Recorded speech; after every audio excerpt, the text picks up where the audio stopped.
So this video is about barbell cycling the hang power snatch. It is if I have assigned a workout where you're doing multiple reps of the hang power snatch with lighter weights, but we want to make sure that our form is on point as we're trying to get a little bit fatigued and apply a little bit of intensity to this movement.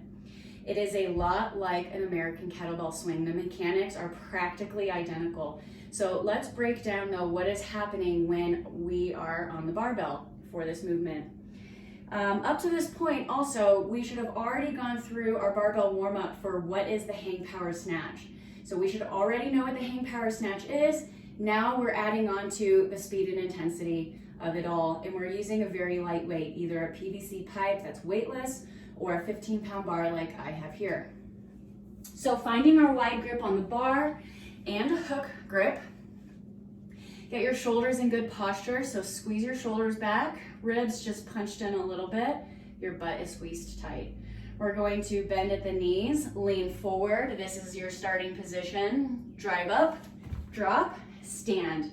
Now our drill starts here. We're going to bend the elbows until the bar gets to about the chin, then now your body reacts. Your hips are sent back simultaneously as your arms rotate down to a full arm lockout, and my hips are high and back. So this is just like a kettlebell swing, except my hands are wider than my legs, not on the inside. So that is the drill. We're going slow motion. So let's get the bar back overhead. Crunch your ribs, butt is tucked under, belly in, and your elbows are bending right under the bar. Bar goes to the chin, rotate your hips and your arms simultaneously until they're locked out. Now, a couple things to pay attention to here is the bar is pulled into the body on purpose. You can see if I release just a loose grip or a loose arm, the bar is just under the shoulder. I need the bar to be pulled in, so you have to control that. So watch from a side view just one more time. We're gonna bend the elbows and then hips. Arms rotate very fast, okay? It's important to practice this, in my opinion, slow and get the mechanics right, and then increase the weightlessness and the speed. So the weightlessness would look something like this. As letting the bar kind of fall down and you're reacting to it.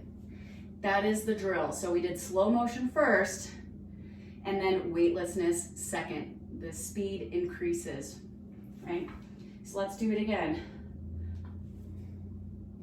The elbows fall and the back will, your hips will stay high and back, belly sucked in. My knees are in this diamond shape, so we're not letting them cave in.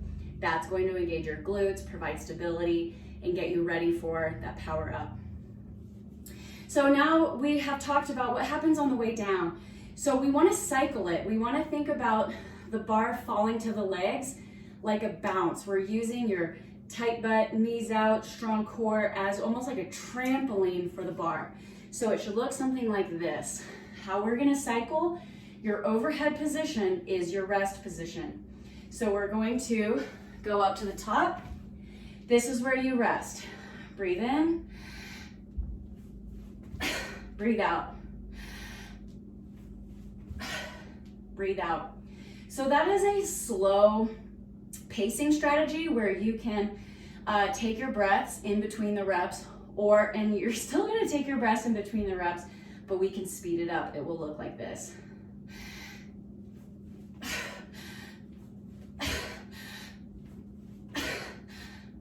Right? So we had that first pacing strategy was a slower maintenance strategy. That is for somebody who has experience with this hang power snatch, but still needs to kind of take a little bit longer in between the reps to think about their form, or maybe they're using a heavier weight that makes them need to think about what they're doing more. And then once you become more advanced, you can then start speeding it up with that sprint pacing, so to speak. So I hope this video has been really helpful for you. Definitely reach out if there's something you feel like I've missed or you need some extra help with. But One of the most important things that I want you to think about is even though there's some weightlessness, I'm still controlling at the joints. So I'm not letting the bar tell my shoulders what to do. My shoulders are always squeezed back immediately as I'm letting the bar fall. I'm still in control of it. It is not loose at my shoulder joint. It's loose at my elbows, okay? So I hope this is helpful and happy cycling.